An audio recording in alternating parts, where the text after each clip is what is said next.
মহান স্বাধীনতা দিবসে মুক্তিযুদ্ধের শহীদদের স্মরণ করছে জাতি। স্মৃতিসৌধে রাষ্ট্রপতি প্রধানমন্ত্রীর শ্রদ্ধা। নতুন বাংলাদেশের প্রত্যাশা মির্জা ফখরুলের, দুর্নীতি বৈষম্যমুক্ত দেশ করার প্রত্যয় ডাক্তার শফিকের। পদ্মায় বাস ডুবি ২৬ মৃতদেহ উদ্ধার, ৬ সদস্যের তদন্ত কমিটি গঠন। কুমিল্লায় বাস চাপায় ৫ জন নিহত। জুলাই হত্যা মামলায় ডিজিএফআইয়ের সাবেক মহাপরিচালক মামুন খালেদ ৫ দিনের রিমান্ডে।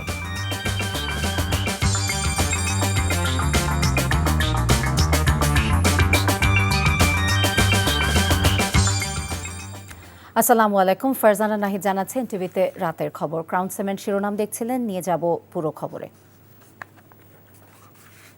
আজ ২৬শে মার্চ, মহান স্বাধীনতা এবং জাতীয় দিবস। জাতি গভীর শ্রদ্ধা আর ভালোবাসায় স্মরণ করছে ১৯৭১ সালের স্বাধীনতা সংগ্রামে আত্মোৎসর্গকারী বীর শহীদদের। রাষ্ট্রীয় কর্মসূচির অংশ হিসেবে সূর্যোদয়ের সাথে সাথে সাভার জাতীয় স্মৃতিসৌধে পুষ্পস্তবক দিয়ে শ্রদ্ধা জানান রাষ্ট্রপতি মোহাম্মদ শাহাবুদ্দিন এবং প্রধানমন্ত্রী তারেক রহমান। ৭১-এর চেতনা সমুন্নত রেখে নতুন বাংলাদেশ গড়ার প্রত্যয় ব্যক্ত করেন রাজনৈতিক নেতৃবৃন্দ এবং সর্বস্তরের মানুষ। ইফতেখার রেজার রিপোর্ট। স্বাধীন মানচিত্রের জন্য যারা অকাতরে জীবন বিলিয়ে দিয়েছেন, যাদের আত্মত্যাগের কারণেই বাঙালি জাতির মুক্তি, স্বাধীনতা দিবসের শুরুতেই সেই সূর্য সন্তানদের শ্রদ্ধা জানান রাষ্ট্রপতি মোহাম্মদ শাহাবুদ্দিন ও প্রধানমন্ত্রী তারেক রহমান। সেনা, নৌ ও বিমান বাহিনীর সমন্বয়ে গঠিত একটি দল বীর শহীদদের প্রতি সশস্ত্র সালাম জানায়।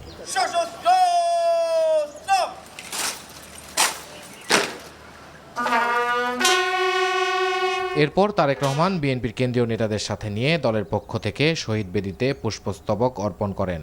স্মৃতিসৌধে উপস্থিত খেতাবপ্রাপ্ত বীর মুক্তিযোদ্ধা ও তাদের পরিবারের সদস্য এবং যুদ্ধাহত বীর মুক্তিযোদ্ধাদের সাথে এ সময় কুশল বিনিময় করেন প্রধানমন্ত্রী।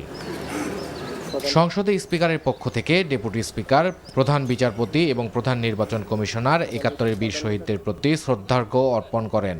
শ্রদ্ধা জানান সংসদের বিরোধী দলীয় নেতা ডাক্তার শফিকুর রহমান। ৭১-এর চেতনাকে সমুন্নত রেখে সকলের ঐক্যবদ্ধ প্রচেষ্টায় এ সময় নতুন বাংলাদেশ গড়ার প্রত্যয় ব্যক্ত করেন রাজনৈতিক দলের নেতারা। আগামী দিনগুলোতে বাংলাদেশকে সত্যিকার অর্থেই একটা সুখী সমৃদ্ধ বাংলাদেশ গড়ে তুলবার জন্য কাজ করব। একটা অহিংস, দুর্নীতিমুক্ত, বৈষম্যহীন, মানবিক বাংলাদেশ আমরা সবাই মিলে যেন গঠন করতে পারি। মানবিক মর্যাদার ভিত্তিতে আমরা এই বাংলাদেশ করতে চাই। আমরা এটার জন্য এই মুহূর্তে কাজ করছি। রাষ্ট্রপতি ও প্রধানমন্ত্রীর স্মৃতিসৌধ ছেড়ে যাওয়ার পর সেখানে ঢল নামে সাধারণ মানুষের। যে যার মতো করে ৭১-এ আত্মত্যাগকারী বীর সন্তানদের প্রতি শ্রদ্ধা জানান। এইটাই অনেক ভালো লাগে যে এখনো সবাই দেশপ্রেমের প্রতি অনেক টান, যে এখানে এখনো সবাই আসে। আজকের দিনে এটাই আমার প্রত্যাশা যে আমরা দুর্নীতিমুক্ত একটা সুন্দর স্বাধীন বাংলাদেশ ধরে রাখতে পারি। নতুন প্রজন্মকে বলবো তারা যেন সেই স্বাধীনতার শিক্ষা নিয়ে আগামী দিনগুলোতে এভাবেই একটা সুন্দর দেশ বজায় রাখার চেষ্টা করে। সবারই আশা, রাজনীতিবিদদের নেতৃত্বে সবার প্রচেষ্টায় বাংলাদেশ পৌঁছাতে পারবে তার কাঙ্ক্ষিত লক্ষ্যে। লাখো প্রাণের ত্যাগের বিনিময়ে অর্জিত হয় এই স্বাধীনতা। মাথা উঁচু করে দাঁড়ায় এ বদ্বীপের সাধারণ মানুষ। ইফতেখার রেজা, এনটিভি নিউজ, জাতীয় স্মৃতিসৌধ, সাভার। মহান স্বাধীনতা দিবসে সশস্ত্র বাহিনীর কুচকাওয়াজ অনুষ্ঠানে অভিবাদন গ্রহণ করেছেন রাষ্ট্রপতি মোহাম্মদ শাহাবুদ্দিন। সকাল 10টায় জাতীয় প্যারেড গ্রাউন্ডে এই অনুষ্ঠানে যোগ দেন প্রধানমন্ত্রী তারেক রহমান। এর আগে প্যারেড মাঠে পৌঁছলে তাদের স্বাগত জানান মুক্তিযুদ্ধ বিষয়ক মন্ত্রী, প্রতিমন্ত্রী এবং ৩ বাহিনীর প্রধানরা। অনুষ্ঠানে উপস্থিত ছিলেন মন্ত্রিপরিষদ সদস্য, সরকারের ঊর্ধ্বতন কর্মকর্তা এবং বিভিন্ন দেশের রাষ্ট্রদূত সহ দেশি বিদেশি অতিথিরা। জাতীয় সঙ্গীত পরিবেশনের পর সশস্ত্র বাহিনীর সর্বাধিনায়ক মোহাম্মদ শাহাবুদ্দিনকে সম্মান জানিয়ে গার্ড অফ অনার দেওয়া হয়। খোলা জিপে প্যারেড পরিদর্শন করেন তিনি। পরে অভিবাদন মঞ্চে ফিরে রাষ্ট্রপ্রধান স্বাধীনতা দিবসের কুচকাওয়াজের সালাম গ্রহণ করেন। বাংলাদেশের মুক্তি সংগ্রামের এক অনন্য অর্জনের নাম ২৬শে মার্চ, মহান স্বাধীনতা দিবস। ২৪ বছরের পাকিস্তানি শোষণের শৃঙ্খল মুক্ত হয়ে এই দিন বাংলাদেশকে স্বাধীন ঘোষণা করে বুনন হয় মুক্তি সংগ্রামের সংকল্প। স্বাধীনতার ৫৫ বছর পেরিয়ে দেশের মানুষের কাছে দিনটি আজও অবিস্মরণীয়। তামজিদ সুমনের রিপোর্ট। স্বাধীনতা শুধু একটি শব্দ নয়, বাংলাদেশের মানুষের জন্য এই শব্দের মাঝেই লুকিয়ে আছে অস্তিত্ব, অহংকার, আবেগ, অনুভূতি আর সম্মান। বাংলাদেশের সবচেয়ে মূল্যবান সম্পদ এই স্বাধীনতা, যা অর্জিত হয় 1971 সালের 26শে মার্চ। এই দিনেই পাকিস্তানের শৃঙ্খল মুক্ত হয়ে দীপ্ত শপথে এগিয়ে গিয়েছিল বাংলার দামাল ছেলেরা। মুক্তির সংগ্রামে প্রস্তুত করেছিল নিজেদের। 70-এর নির্বাচনে নিরঙ্কুশ সংখ্যাগরিষ্ঠতা পাওয়ার পরও পাকিস্তানি শাসক গোষ্ঠী তৎকালীন আওয়ামী লীগের কাছে রাষ্ট্রীয় ক্ষমতা হস্তান্তর করতে চায়নি, বরং পূর্ব পাকিস্তানে বিপুল পরিমাণ অস্ত্রের মজুদ ঘটিয়ে শোষণের নতুন ছক তৈরির পায়তারায় লিপ্ত হয় পাকিস্তান। ঠিক তখনই প্রতিবাদ থেকে প্রতিরোধের পথ বেছে নেয় বাংলার আপামর জনতা। নিজেদের ক্ষমতা টিকিয়ে রাখতে 25 মার্চ রাতে নতুন ছক আঁকে পাকিস্তানি হানাদার বাহিনী। রাতের আধারে সারা দেশে গণহত্যা চালায়। এই খবর ছড়িয়ে পড়লে শুরু হয় প্রতিরোধের স্ফুলিঙ্গ। 26শে মার্চের প্রথম প্রহরে কালুরঘাট বেতার কেন্দ্র থেকে আসে স্বাধীনতার ঘোষণা।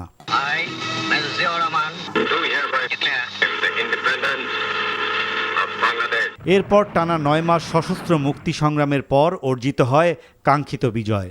পৃথিবীর বুকে স্থান করে নেয় স্বাধীন সার্বভৌম রাষ্ট্র বাংলাদেশ। বাংলার আকাশে পথ পথ করে উড়ে মানচিত্র খচিত লাল সবুজের পতাকা। বাংলাদেশই একটা প্রথম দেশ যারা সেকেন্ড ওয়ার্ল্ড ওয়ারের পরে যে সমস্ত দেশ উপনিবেশিকতার হাত থেকে মুক্তি পেয়ে স্বাধীন হয়েছিল, তাদের ভিতর থেকে আবার স্বাধীন হতে পেরেছে। বাংলাদেশের মুক্তিযুদ্ধটাই প্রথম একটা সাকসেসফুল ন্যাশনালিটি গ্রুপ। স্বাধীনতা দিবসে সবার প্রত্যাশা, সকল সংকট পিছনে ফেলে ঐক্যতানে এগিয়ে যাবে আগামীর Bangladesh. Tamjid Sumon, NTV news, Dhaka. Rajarbagh police line স্বাধীনতা যুদ্ধ ঘোষণার প্রথম ভিত্তি বলে মন্তব্য করেছেন স্বরাষ্ট্রমন্ত্রী সালাউদ্দিন আহমদ। সকালে রাজারবাগ পুলিশ লাইনের শহীদ পুলিশ সদস্যদের প্রতি শ্রদ্ধা জানানোর পর তিনি বলেন, 1971 সালের 25 মার্চ রাতে সবচেয়ে বেশি শহীদ হন রাজারবাগে। পরদিন শহীদ রাষ্ট্রপতি জিয়াউর রহমান প্রথম স্বাধীনতার ঘোষণা দেন। পরে শেখ মুজিবুর রহমানের পক্ষে আবারও ঘোষণা দেওয়া হয়। ডিজিএফআই এর সাবেক মহাপরিচালক শেখ মামুন খালেদের গ্রেফতার বিষয়ে কোনো মন্তব্য করেননি স্বরাষ্ট্রমন্ত্রী। হাদির হত্যাকারীদের ফিরিয়ে আনতে ভারতের সঙ্গে কূটনৈতিক প্রচেষ্টা চলছে বলে জানান তিনি।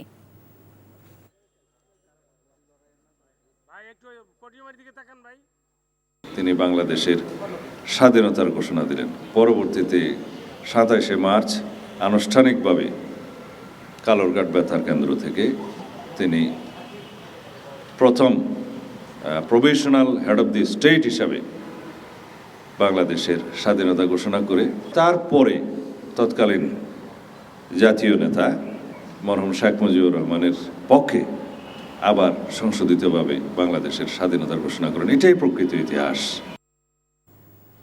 49% ভোটে সরকার গঠন করে 70% মানুষের গণভোটের রায়কে অস্বীকার করা জনগণের সঙ্গে প্রতারণা বলে মন্তব্য করেছেন ঢাকা মহানগর উত্তর জামায়াতের আমির সেলিম উদ্দিন। বিকেলে রাজধানীতে স্বাধীনতা দিবসের আলোচনা সভা এবং দোয়া মাহফিলে এমন অভিযোগ করেন তিনি। বলেন, গণভোটের রায়কে অস্বীকার করলে জনগণ আবারও রাজপথে নেমে আসবে। বিএনপিকে কারো দয়ায় ক্ষমতায় টিকে থাকার চেষ্টা না করে জনগণের সঙ্গে থাকার আহ্বান জানান সেলিম উদ্দিন। সরকার অচিরে জুলাই সনদ মেনে সংস্কার পরিষদের শপথ নেবে বলেও মনে করেন তিনি।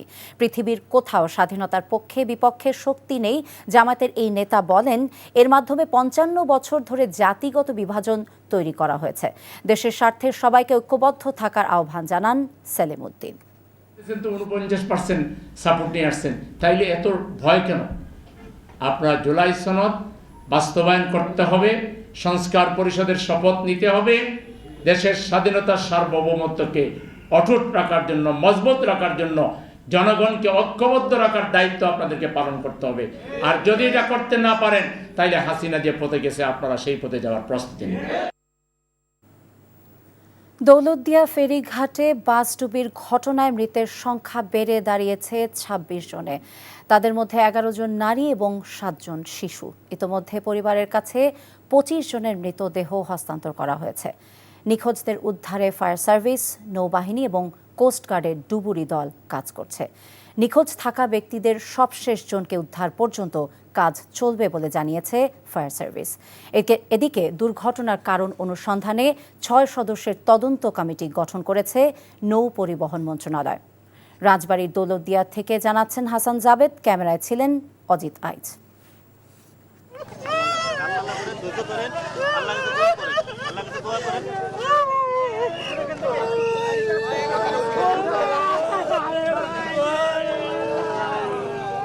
স্বজন হারানোদের কান্না ও আহাজারিতে রাজবাড়ীর দৌলতদিয়া ফেরিঘাটের বাতাস ভারী হয়ে ওঠে। নদীর বুকে নিথরে সব মরদেহ যেন এক অসমাপ্ত গল্প, যেখানে অপেক্ষা আছে কিন্তু ফিরে আসা নেই। এক একটি মরদেহ নদী থেকে উদ্ধার করার পর সবাই হুমড়ি খেয়ে পড়েন নিখোঁজ প্রিয়জনকে শনাক্ত করতে। যখনই স্বজনের নিথর দেহ খুঁজে পাচ্ছেন তখনই পাগলপ্রায় হয়ে আত্মীয়স্বজনকে ফোনে সেই খবর জানান।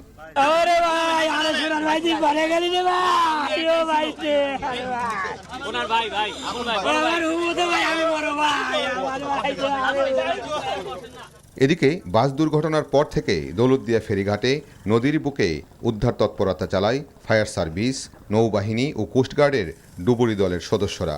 তাদের আপ্রাণ চেষ্টা ছিল সকল নিখোঁজদের দ্রুত উদ্ধার করার। আর কোনো মৃতদেহ পানির নিচে আছে কিনা এটা নিশ্চিত করার জন্য আমাদের ডুবুরিরা এখনও উদ্ধার কাজ চালিয়ে যাচ্ছে এবং কোনো দাবিদার যদি থাকে তাদের সাথে আমরা কথা বলছি। বৃহস্পতিবার নদী থেকে যাদের মরদেহ উদ্ধার করা হয়েছে তারা হলেন উজ্জ্বল খান, আশরাফুল এবং জাহাঙ্গীর। তাদের 3 জনের বাড়ি রাজবাড়ী জেলায়। বুধবার বিকেলে রাজবাড়ীর দৌলতদিয়া ফেরিঘাটের 3 নম্বর ঘাটের পন্টুন থেকে সৌহার্দ্য পরিবহনের একটি বাস যাত্রীসহ নদীতে পড়ে যায়। ফেরিঘাটের কোলাহলের মাঝেও নেমে এসেছে নিস্তব্ধতা, কারণ প্রতিটি প্রাণ চিরতরে থেমে গেছে অজানা অন্ধকারে। নদীর প্রতিটি ঢেউ যেন শোকের কথা বলে যাচ্ছে, আর নদী কেবল পানি নয়, বয়ে নিয়ে যাচ্ছে অগণিত অশ্রু আর প্রতিটি পরিবারের ভাঙা স্বপ্ন। হাসান জাবেদ, এনটিভি নিউজ, দৌলতদিয়া ফেরিঘাট, রাজবাড়ী। রাজধানীর মানিক মিয়া এভিনিউয়ে স্বাধীনতা দিবস উদযাপন উপলক্ষে আয়োজন করা হয়েছে বর্ণাঢ্য সাংস্কৃতিক অনুষ্ঠানে। দেশের স্বাধীনতার চেতনা এবং ইতিহাসকে স্মরণ করে এই আয়োজনকে ঘিরে জনসাধারণের মাঝে ছিল ব্যাপক উৎসাহ এবং উদ্দীপনা। অনুষ্ঠানের অন্যতম আকর্ষণ ছিল জনপ্রিয় ব্যান্ড ওয়ারফেজের পরিবেশনা। এছাড়া অনুষ্ঠানে অংশ নেয় সশস্ত্র বাহিনী অর্কেস্ট্রা দল। তাদের শৈল্পিক এবং সুনিয়ন্ত্রিত পরিবেশনা অনুষ্ঠানে যোগ করে ভিন্ন মাত্রা। অনুষ্ঠানটি দেখতে বিভিন্ন শ্রেণী পেশার মানুষ ভিড় করেন মানিক মিয়া এভিনিউয়ে। পরিবার পরিজন নিয়ে উপস্থিত দর্শকরা উপভোগ করেন এই বিশেষ আয়োজন। এই ছিল রাতের খবরে। এই খবরের ভিডিও আপডেট জানতে ভিজিট করুন এনটিভি অনলাইন www.ntvdd.com। এছাড়া এনটিভি জনপ্রিয় সব অনুষ্ঠান এবং খবরের আপডেট জানতে ভিজিট করুন আমাদের ইউটিউব এবং ভেরিফাইড ফেসবুক পেজ। রাত 1টায় মধ্যরাতের খবর দেখার আমন্ত্রণ রইল। সবাইকে ধন্যবাদ। শুভরাত্রি।